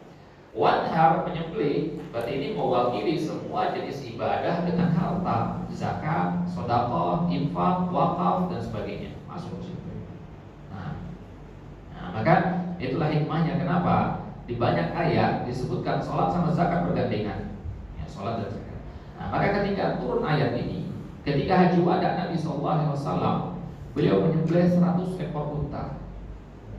Ya, ketika haji wada beliau menyembelih 100 ekor unta, 63 dari 100 itu beliau sembelih sendiri. Ya, unta itu hewan yang kuat. Ya, orang Arab saja yang badannya besar-besar itu, mereka nyembelih unta. Kalau zaman sekarang itu 3 orang 1 unta. Tapi Nabi fisiknya kuat, beliau sendirian bisa. Nah, banyak kasus itu orang Arab itu meninggal dari dendam sama unta ketika disembelih. Ya, sangat keras tentangannya. Ya. Bahkan anak pernah baca di salah satu artikel penyebab kematian tertinggi ya, setelah penyakit menular seperti taun, COVID dan sebagainya kalau di Arab sana adalah penyakit ya, adalah karena ditentang sama unta. Ya. Ditentang unta atau digigit sama unta. Ya. Nah, karena unta adalah hewan pendendam. Ya. Banyak sekali hikmah yang bisa kita ambil dari unta. Hewan pendendam dan daya ingatnya kuat sekali. Sekali saja kita berbuat buruk kepada unta, ya, bertahun-tahun dia akan ingat. Dia akan menunggu waktu terendam nanti. Ya. Ada di zaman jahiliyah itu seorang Arab, ya, dia punya unta, dia nggak urus untanya ini, ya, nggak dikasih makan, dibiarkan, ya, kedinginan dan sebagainya di tempat tidak layak sekali. Ya. Kemudian dijuallah ke pasar, dibeli sama orang dari Syam, dibawa ke Syam, jauh sekali ratusan kilo dari Mekah. Ya. Kemudian berapa tahun kemudian si Arab Badui ini pergi ke Syam, ada urusan dagang. Ya. Ketika dia ke sana, ternyata ketemu sama si unta, tiba-tiba dia ditendang sama unta itu. Ya. Jadi ditendang, oh, tiba-tiba kok. Nah, ternyata setelah disini ternyata ya mata unta dia. Ya. Nah, wadhar, an-nahar itu beda dengan adzabah. Pada bahasa Arab an-nahar sama adzabah itu artinya sama-sama menyembelih. Kalau dzabah itu menyembelih kambing, sapi, domba. Nah, tapi kalau wadhar itu khusus untuk menyembelih unta. Ya, karena beda cara penyembelihan unta. Kalau penyembelihan kambing itu kan digorok ya. Nah, kalau penyembelihan unta ditusuk. Ya, bagian lehernya, bagian pangkal lehernya tusuk ke bawah begitu. Darahnya mengalir keluar baru digorok gitu. Ya, kalau kambing langsung digorok aja, langsung diputus saja urat darah sama urat nafas. Nah, kalau unta ditusuk dulu bagian sini, itu namanya nahar. Ya, jadi pakai golok panjang begitu yang ujungnya lancip, tusuk begini. Ya, jadi harus ada yang megangin kakinya sebenarnya kan. Ya kan pasti berotak dia kan. Ya, kita tiba-tiba nusuk dari depan begini kan pasti ditantang ya kan. Ya, tapi Nabi SAW Pak basic beliau 63 dia sendiri yang menyembelih dalam ibadah. Umar saja sebutkan ketika di zaman Khalifah beliau menyembelih 50 sendirian. Umar siapa tidak tahu ya, di mana ya, tegas dan kuatnya fisik Umar, tapi beliau menyembelih 50 berdasarkan. Ya. Nabi SAW bisa sampai 63 menunjukkan Nabi itu ya, seorang Muslim itu seharusnya seperti itu, fisiknya harus kuat.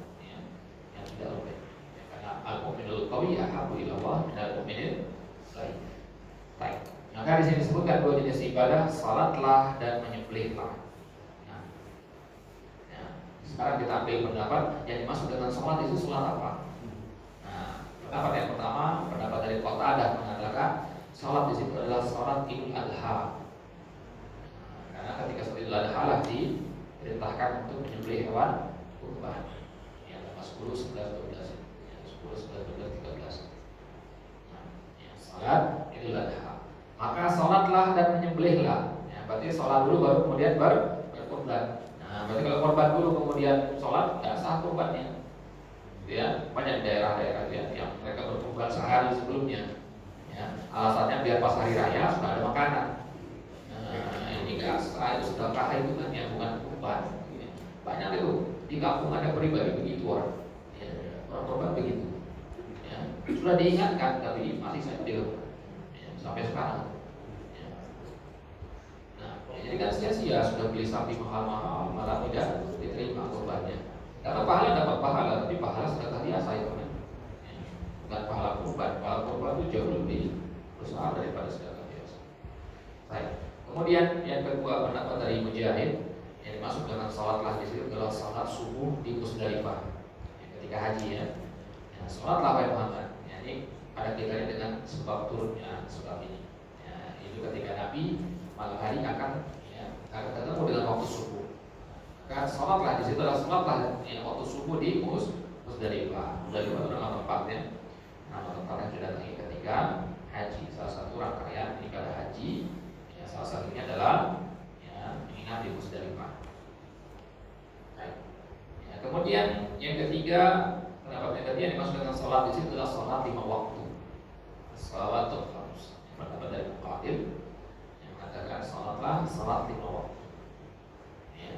wanhar, dan menyembelihlah hewan kurban.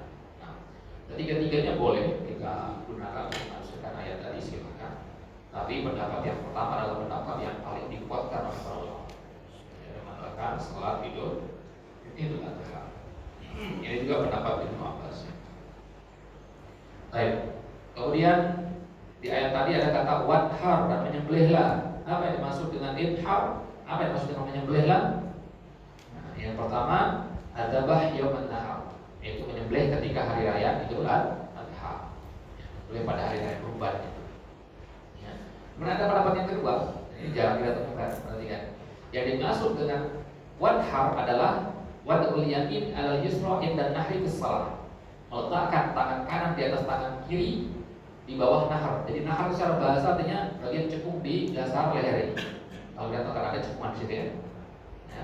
Ya, ada tulangnya. Ya. Ini namanya nahar. Nah, posisi tangan kita sekali itu kan di bawah. Posisi ya, ada pendapat di sini dan seterusnya. Nah, jadi bersedekah ketika sholat ini juga masuk dalam perintah wanhar menurut penafsiran yang kedua ini. Nah, jadi fasholli li rabbika wanhar artinya sholatlah dan bersedekahlah. Jelas ya? Gurib nggak nih? Gurib ya? Tapi memang beginilah para ulama menafsirkannya.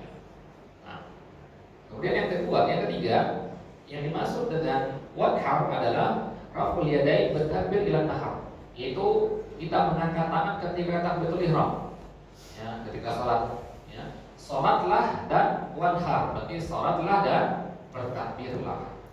Nah, itu maksudnya. Takbir membuka sholat. Allahu Akbar, kita angkat setara dengan nahar. Nahar itu leher. Ya, leher dari atas sampai ya, cekungannya namanya nahar. Baik.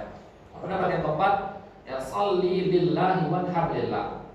Ya, maksud dengan wanhar adalah menyembelihlah hanya untuk Allah saja, karena manusia menyembelih untuk selain Allah.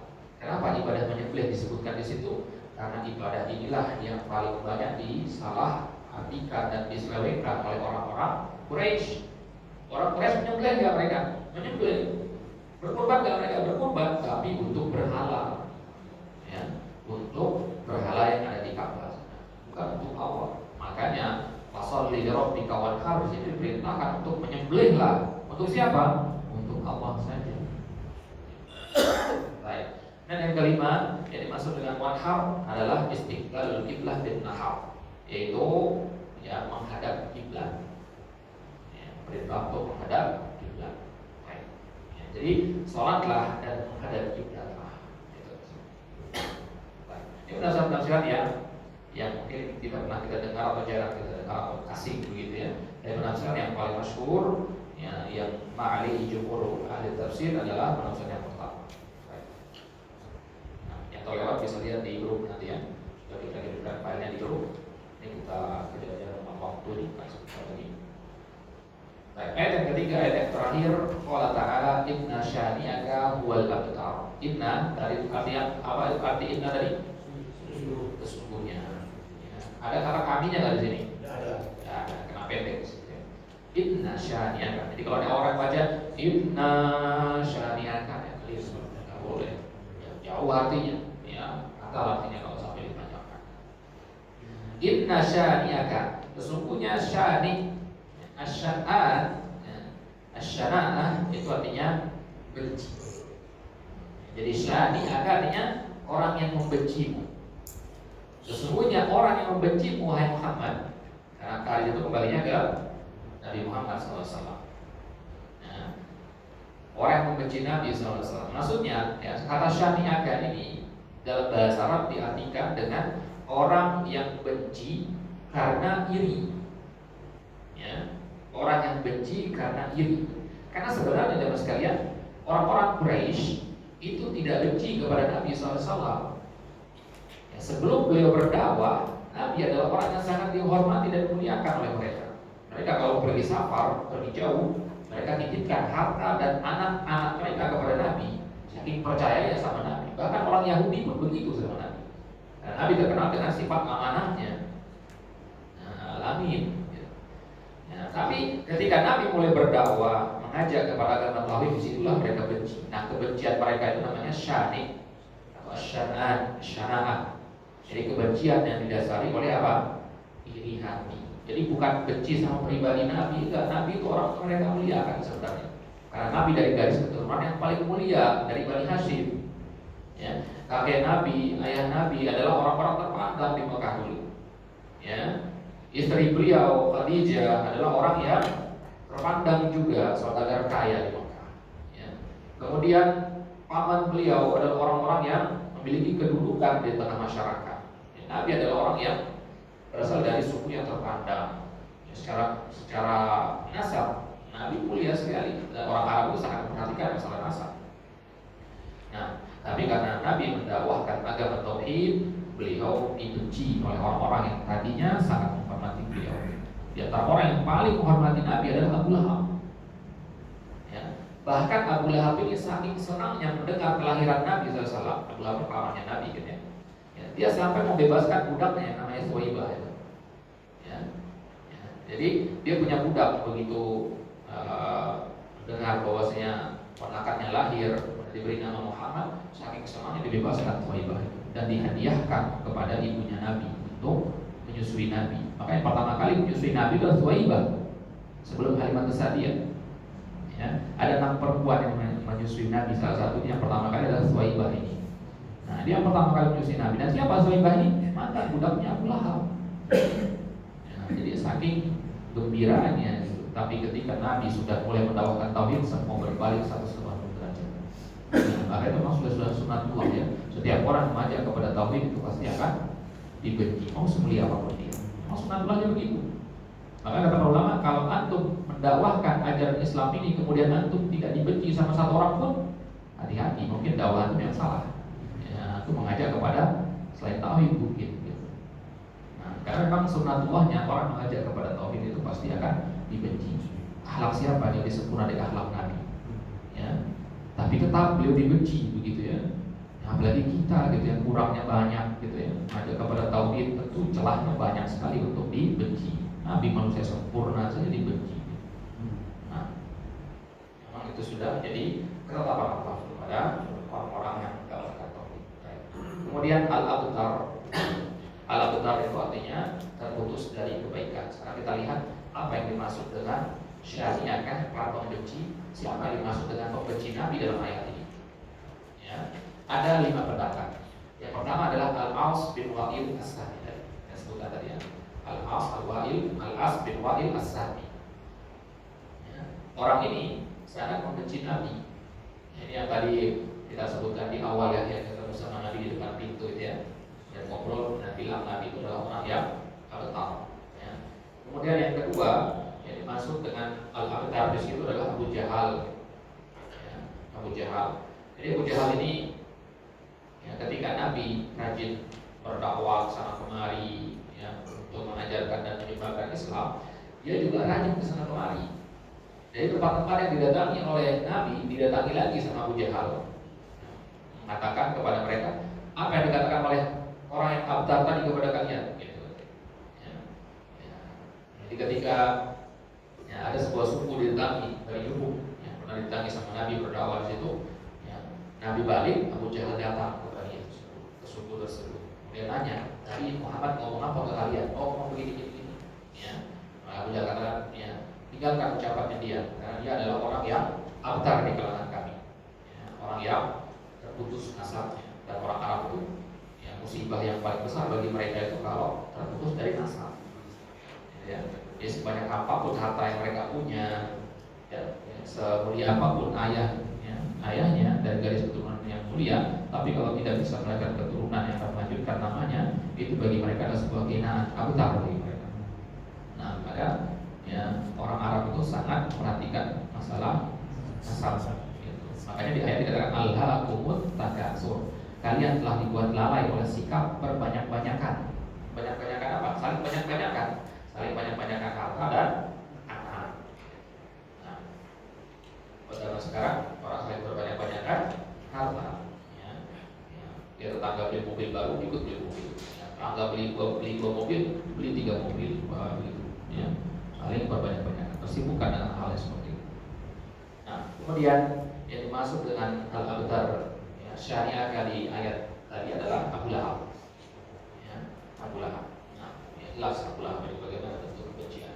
Kemudian yang keempat ada namanya Uqbah bin Abi Mu'aid. Uqbah bin Abi Mu'aid ini juga adalah pentolan tokoh Quraisy yang sangat membenci Nabi SAW, berada di garis terdepan bersama Abu Lahab untuk membenci Nabi. Kemudian yang kelima itu orang-orang Quraisy secara umum. Semua orang Quraisy itu adalah tokoh-tokoh besarnya, maksudnya adalah orang yang benci dengan Nabi SAW. Mereka lah yang dimaksud dalam ayat Inna syani'aka. Nah, itu dia 5 penafsiran, 5 ta'wil ya disebutkan oleh Al-Imam Ibnu Jauzi di dalam kitab tafsir beliau Zadul Masir. Kemudian yang terakhir Al-Abtar. Ya, siapakah yang masuk dengan Al-Abtar itu? Yang pertama Al-Hakirud Dalil, itu orang yang hina. Jadi inna syani'aka huwal abtar, sesungguhnya orang yang membencimu dialah orang yang hina. Nah, inilah penafsiran yang pertama. Penafsiran yang kedua yang dimaksud dengan al-abtar adalah al-fardul wahid, orang yang sendirian dan sengsara. Ya, sendirian ditinggalkan orang lain. Ya, berarti inna syani'aka huwal abtar, penafsiran yang kedua ini adalah sesungguhnya orang yang membencimu adalah orang yang akan sendirian nantinya. Nah, contohnya Al-As bin Wa'il itu. Al-As bin Wa'il itu setelah kalau Nabi begitu anak-anaknya pada mati. Ya. Ada Al-Walid bin Mughirah juga terkenal sangat membenci Nabi. Ya, 10 anaknya 10-10-nya kan. Ya. Ya. Ya. Kemudian ada lagi Uqbah bin Abi Mu'aid. Itu punya kalau tidak salah 6 atau 5 orang anak. Ya. Itu hidup semua anaknya, tapi ya tidak ada yang bersedia untuk melanjutkan nasab bapaknya. Ya, mereka mengganti nama bapaknya. Enggak bersedia mengakui Uqbah bin Abi Mu'aid sebagai bapaknya. Ya, itu hukuman yang Allah sediakan bagi orang-orang tersebut. Dan mereka membenci Nabi, maka mereka ya diberikan akhir hidup dalam kondisi sendirian. Al-Fardul Wahid. Nah, kemudian yang masuk dengan al-abtar yang menurut nasihat yang ketiga adalah alladzi la khaira fi, itu orang yang tidak ada kebaikan pada dirinya. Orang yang tidak ada kebaikan pada dirinya. Kemudian yang keempat man mata dzukuru waladihi, ya, itu orang yang anak laki-lakinya meninggal semua. Ya, dia punya 4 orang anak laki-laki misalkan, ya, 2 perempuan, yang 4 anak laki-laki meninggal semua. Ya, maksudnya tidak ada melanjutkan nasabnya, ya, sampai punya cucu. Nah, ini namanya al-abtar, atau orang Arab yang secara bahasa. Nah, berarti al-abtar itu bukan orang yang mandul sebenarnya, yang tidak punya anak, tidak, tapi orang yang punya anak dan meninggal sebelum dia sempat menikah anak itu, ya, sebelum sempat melahirkan dari keturunan. Nah, maka di antara penafsiran al-Kautsar tadi, ya kita katakan di awal adalah al-Kautsar itu artinya umat yang banyak, pengikut yang banyak. Salah satunya dari kami itu. Nah, dari situ kalau mengatakan bantahan kepada orang-orang yang membenci Nabi. Orang-orang yang membenci Nabi itu nama mereka tidak dikenal kecuali dengan keburukan. Contohnya Al-As bin Wa'il itu. Ya. Setiap kali nama orang ini disebut pasti konotasinya buruk. Ya. Nggak ada kebaikannya. Ya, meskipun mungkin seumur hidupnya dia pernah sedekah, dia pernah berbuat baik, tapi dalam kitab-kitab disebutkan Al-As bin Wa'il pasti yang buruk-buruknya disebut. Ya, diingat sebagai orang melakukan keburukan. Abu Jahal, Abu Lahab, apa-apa nggak pernah melakukan kebaikan. Sorry. Ya. Abu Jahal orang yang cerdas, orang yang tampan. Ya. Sampai-sampai beliau dia ini dipanggil dengan nama Abul Hakam, ya. Orang yang bijaksana. Ya, saya cerdasnya, dan bijaksananya dia, Abu Jahal ini. Tapi karena dia membenci dakwah Nabi, orang mengingat Abu Jahal adalah sebagai ya, tokoh yang mewakili keburukan. Konotasinya masih negatif. Baik. Kemudian yang kelima, yang terakhir yang dimaksud dengan al-abtar adalah alladzi qata'a al-jamaah, orang yang ya, terputus dan diusir dari kelompoknya. Nah, jadi dia diusir dari kelompoknya. Nah, jadi ketika orang Quraisy mendengar Nabi SAW mendakwakan agama tauhid, orang Quraisy mengatakan sesungguhnya Nabi telah abtarona, Nabi telah memutuskan hubungan dari kita. Mereka mengatakan seperti itu. Enggak, maka Allah balas. Sesungguhnya yang memutus hubungan itu bukan Nabi, tapi kalian yang memutuskan hubungan dengan tidak mau beriman. Maka 5 penafsiran ini jemaah sekalian bisa kita gunakan untuk memahami makna kata al-abtar di ayat. Coba kita satu-satu, masuk di mana? Makanya di antara bentuk mukjizat Kadang satu lafaz memiliki penafsiran yang beraneka ragam dan uniknya tidak ada pertentangan di antara lafaz-lafaz. Ya, di antara mukjizat Al-Quran, mukjizat itu artinya sesuatu yang tidak bisa dilakukan oleh manusia biasa, tidak bisa ditandingi dan keluar dari logika normal. Itu namanya mukjizat. Nah, Al-Quran dikatakan mukjizat. Ya, salah satu bentuk mukjizatnya adalah dia memiliki lafaz yang satu tapi maknanya banyak dan tidak ada pertentangan di antara makna yang banyak tersebut. Kalau kita mengatakan siang berarti tidak bermakna malam, ya kan? Kalau kita mengatakan putih berarti tidak bermakna hitam. Tapi Al-Quran bisa mengumpulkan keduanya dengan cara tersendiri, dengan balaghah, dengan sastranya tersendiri. Ya, kalau kita mendalami bahasa kita akan sampai ke sana, ya kita akan memahami bahwa ternyata pilihan kata tidak sembarangan yang dipakai di dalam Al-Quran. Nah, ini dia yang saya sampaikan berkaitan dengan tafsir surat Al-Kautsar. Ya, mungkin kita kasih waktu buat 3 pertanyaan dulu berkaitan dengan surat Al-Kautsar. Silakan jika ada pertanyaan. Nah, silakan. Tapi waktu diterjemahkan apa? Itu yang baca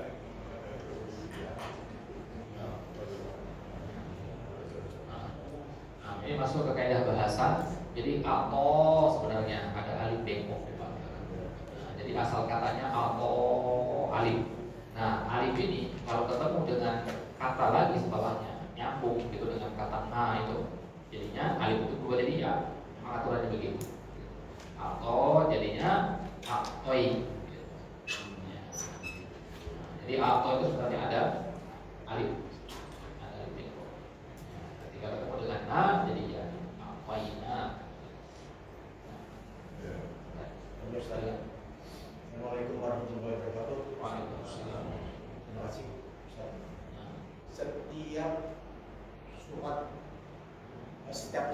Setiap ayat dalam surat itu memiliki inti. Apakah inti dari surat seperti di Al-Kautsar itu ada di ayat kedua dan ketiga? Atau bagaimana dengan ayat pertama ini? Apakah yang inna a'tayna al-Kautsar itu tidak termasuk dari inti surat Al-Kautsar? Terima kasih. Baik. Nah, jadi Syekhul Islam Ibnu Taimiyah telah menetapkan sebuah kaidah dan ini dipahami dan diyakini juga oleh para ahli tafsir. Sebuah kaidah cara menentukan maudhu, menentukan tema utama dari sebuah surat. Ya, kata beliau, kebanyakan surat Al-Quran itu temanya itu ada di akhir-akhir. Ya, bukan berarti nggak ada yang ada di awal ya. Bukan begitu ya. Ada juga di awal. Ya. Ya. Misalkan kalau kita perhatikan surat yang berawal wadduha, walaili idza saja, wasyamsi waduhaha. Ini bukan intinya. Ya. Ini bukan intinya. Kenapa? Itu sekedar seperti mukadimah. Ya, karena kan artinya wadduha demi waktu duha, wal adiyat demi kuda yang berlari kencang dan seterusnya. Itu hanya sekedar pembukaan untuk ke inti dari surat tersebut. Jadi ada orang yang memahami ya inti dari surat Ad-Duha itu ayat pertama karena di situ ada kata Ad-Duhanya, bukan begitu. Ya, jadi penamaan surat itu ya dinamakan dengan surat Ad-Duha karena memang ya, kata Duha itu paling menonjol di ayat pertama, maka dinamakan dengan surat tersebut. Nah, ya. Misalkan surat Al-Fatihah ada nggak di surat Al-Fatihah itu ada kata Al-Fatihah dalam ayat? Nggak ada kan? Nah, ya, jadi diambil dari ayat, jadi nggak mesti dari ayat tersebut. Nah, terkait dengan surat Al-Kautsar, ya, kenapa nggak di awal ayat? Tadi kita katakan intinya di ayat kedua dan ayat ketiga. Ayat pertama ini adalah mukadimahnya. Maknanya tadi apa ayat pertama? Maksudnya sudah memberikan kepada engkau kebaikan, maka sholatlah. Ya, begitu kan? Ya, misalkan bapak berkata kepada anaknya, ya, saya sudah berikan kamu motor, maka rajinlah kuliah. Intinya di situ apa? Berikan motor apa rajin kuliah? Nah, karena motor hanya wasilah perantara agar mendapatkan tujuan. Gitu. Kalau seandainya si anak itu pakai motor itu tapi nggak rajin kuliah, si bapak kesal tidak?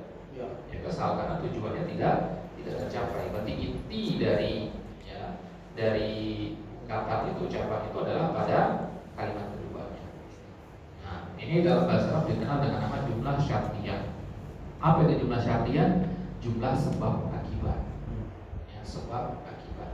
Ya.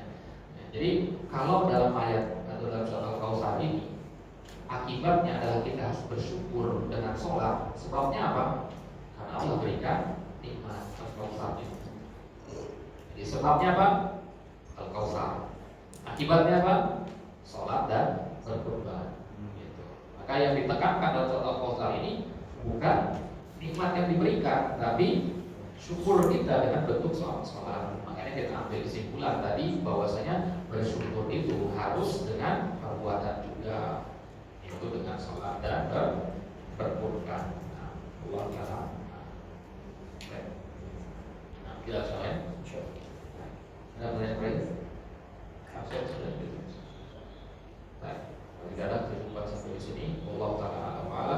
Insyaallah Taala selanjutnya besok malam nanti pada sebuah kajian dalam bahas ini dulu semoga kita dimudahkan nantinya ada di atas qadar sallallahu alaihi wa alhamdulillahirabbil dan tutup dengan doa kafaratul majlis subhanallah wa bihamdihi asyhadu an la ilaha illa anta astaghfiruka wa atubu ilaik.